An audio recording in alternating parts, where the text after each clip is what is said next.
اچھا حضرت، یہ مسئلہ بھی آج کلیئر ہو جانا چاہیے، کیونکہ بہت سارے لوگ اس میں بھی کنفیوژن کا شکار رہتے ہیں کہ ثنا کب پڑھیں.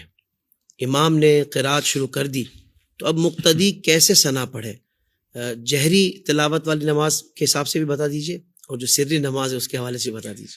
دیکھیں، ثنا جو پڑھنی ہے اور اعوذ باللہ من الشیطان الرجیم، یہ پہلی رکعت کا خاصہ ہے، ثنا بھی اور تعوذ بھی. اچھا، اگر مثال کے طور پہ کسی کی پہلی رکعت نکل گئی ہے امام کے ساتھ، اس نے نہیں پڑھی، تو جب اپنی پڑھنے کھڑا ہوگا تب یہ ثنا پڑھے گا. یہ تو کلیئر ہے.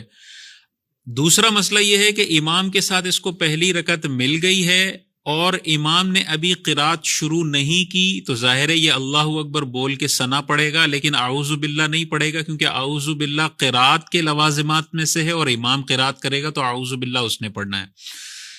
دوسری صورت یہ ہے کہ اس نے جوائن کیا اور امام نے جہری قرات شروع کر دی ہے، تو جہری قرات جب آ جائے تو قرآن کا حکم ہے کہ جب قرآن پڑھا جائے تو غور سے سننا ہے. تو قرآن کو سننا فرض اور ثنا پڑھنا سنت مبارکہ.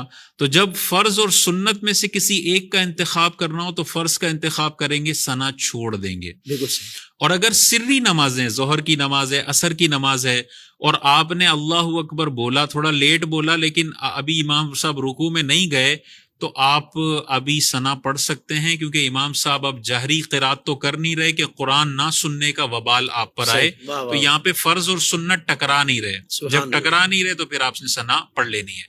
اچھا، بعض صورتیں ایسی ہوتی ہیں کہ ہم ثنا پڑھ رہے ہوتے ہیں اور درمیان میں امام صاحب الحمدللہ رب العالمین شروع کر دیتے ہیں آدھی ثنا میں.